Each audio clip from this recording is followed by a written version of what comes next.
Hey guys, I ran out to the range today and tried to do a little bit of filming on the Glock 43X. As luck would have it, I got hammered with rain. A lot of rain coming in off the Gulf and across Texas into southwest Louisiana where I'm at, and it just was not possible. I was able to get my B-roll, but I stood around and waited for the clouds and the rain to pass, and it just never passed.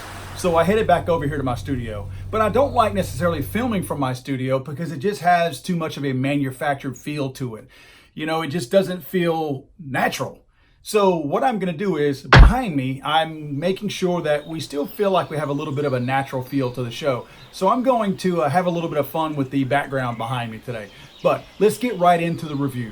The Glock 43X. This is a cool new pistol. I know I say that a lot about guns, but this one is actually pretty cool. I want to talk a little bit about how we got to the 43X. Many of us know that the Glock 26 and 9mm is a very, very popular gun. Of course, the Glock 19 before that is the mid-sized gun, being probably one of the most popular guns out there.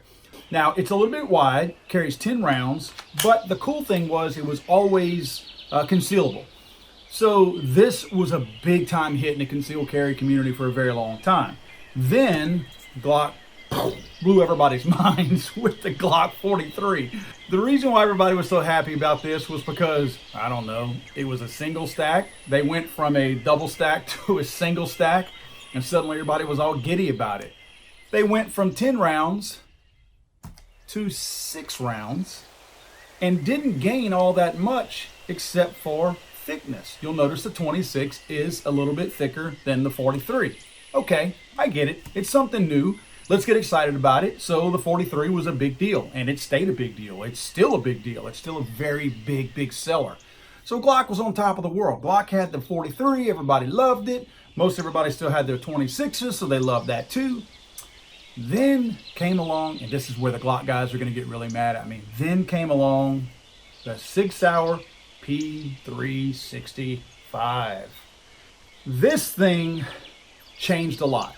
How these guys at Sig managed to engineer a magazine this small and this narrow even to still hold 10 rounds. Remember, we're holding 10 rounds in our Glock 26. This is the P365. Look at the difference in the magazines. Big difference, right? Pretty good difference. Obviously, they're the same front to back. But you'll notice the width. There's a pretty good difference between these two. So, not only did Sig snag a small and pretty handsome share of that market that Glock was just pretty much cornering with all of its concealed carry pistols. And I know there's other concealed carry pistols out there that are really good ones. You got some HKs and just a ton of other pistols out there. Smith & Wesson has their slim line. But this one here, still nobody had come along to do anything to really combat the P365. This thing is made very compact. Well, Glock will tell you a number of things, and they will certainly say that no one else, whether it be the consumers, because Glock definitely at least acts like they don't listen to their consumers, but they're going to tell you they don't listen to anybody. Glock's going to tell you they do whatever they want to do, whenever they want to do it. But they did care about the P365. Don't let them fool you. I'm not fooled. I know they cared about it. That's why they came out with the 43X. The 43X with a redesigned frame, different width than the 43. This is not the same magazine width and everything as the 43. There is a distinct difference between the two.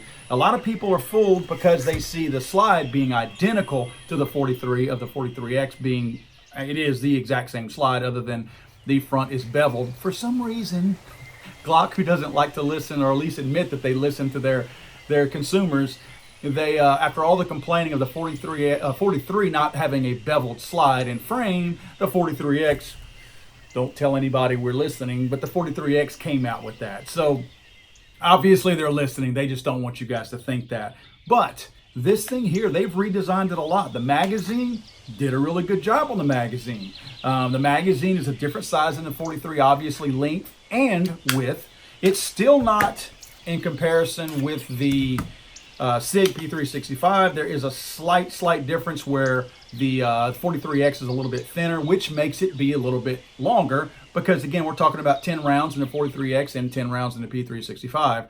So Glock still is not necessarily right where Sig is. Sig has still managed to do it. I think some of it may have to do with this being a metal magazine with the Sig P365, and we're still dealing with a polymer magazine on the Glock, even though it is metal lined on the inside, of course. But Sig has definitely done some engineering work with the P365. So it's interesting to me. Glock has not had to be innovative since the 80s. I mean, seriously, let's think about it. Ooh, let's be innovative. Let's put serrations on the front, even though people have been asking for that for 20 years. So Glock hasn't really been forced to be innovative. This seems to me like a little bit of a soiree into that innovative territory that they have just not cared to be in recently. I like the pistol. I really do like the pistol. I've always said that this grip being longer and having a room for your pinky finger to rest on was very, very overrated. And I do feel like it's overrated. The pinky finger is not supporting, and it is not a big grip. There's very little strength in your pinky finger. It's just a comfort thing. It's a mental thing that people have that it makes them feel better about it. I gotta tell you, holding the 43X and having more of a purchase on this pistol, it does feel better. It feels really good. I mean, I like the fact that when you grab hold of it, it seems like in your mind, it's more controllable when it's definitely no more out of control or no less in control, I should say, than the 43 or the P365. So with that being said, if it's a mental thing that makes me feel like I'm shooting better, or makes me feel like I'm more comfortable, or makes me feel like I have more control over my firearm, great. You know what? If that makes me conduct myself with this thing a little bit better, more accurately, and safer, then good for me, right? And that goes for everybody. So if mentally you are better equipped to handle a particular firearm, then go with it. You know what I mean? That's what matters. Confidence in your firearm makes a big, big difference. Now, let's talk about some of the details of the 43X. You'll notice it's got this silver looking slide. It's got an impregnated slide with the colors on it. I'm a very big fan of this. I like this slide color like this, not because it gives it a cool factor or anything like that, but you'll notice the 43 that I wear a lot whenever I'm wearing, say, short pants or say jogging or something like that. I've got a lot of holster wear on this black finish on my Glock 43. And it seems to me like this 43X is probably going to camouflage that a little bit more. I doubt I'm going to see near as many marks on here. Again, it looks good. I mean, just having a two-tone finish to me has a nice look to it. Again, I'll draw attention to the bevel on the frame and the slide.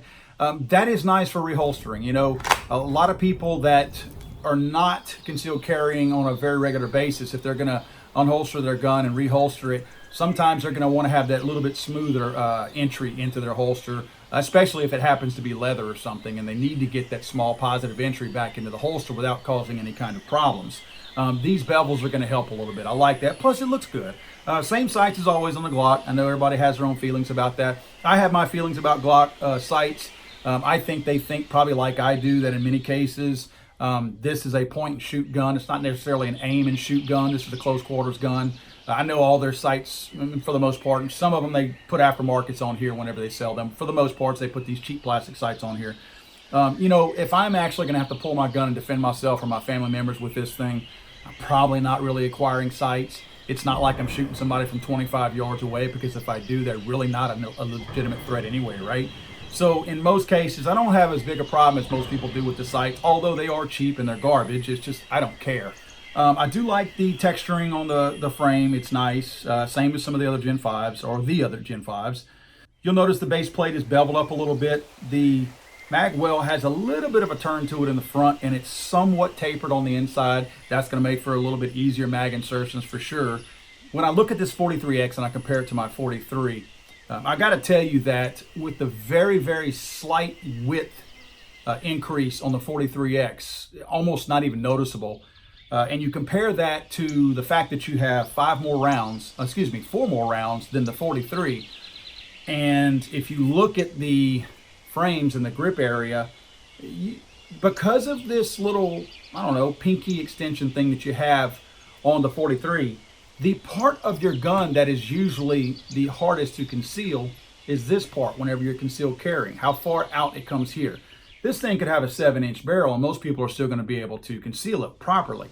It's right here. It's this distance right here. So if I'm going to be dealing with the top of my slide to the bottom of my grip or the bottom of my magazine plate, then look at that distance right there, and then look at it compared to the 43X. If you'll notice, there's only about the width of the base plate of the 43X longer. So to me, if I'm talking about concealing the 43X, it's going to conceal just about the same as the 43 does. To me, I see 3 reasons why the 43X is way better than the 43.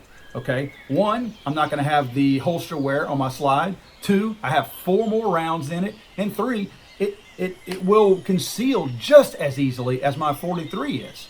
So I see many reasons why this is a better firearm than the 43. Now, I don't see people abandoning their 43 because in some cases you've still got the weight of those 4 additional rounds, and sometimes weight makes a difference. It depends on what you're wearing, whereas weight may or may not have a difference. Again, if you're wearing jogging pants and you don't have a belt or something like that, you may opt to go for the 43 because it is a little bit lighter and it's not going to drag your pants to the ground whenever you're out there jogging.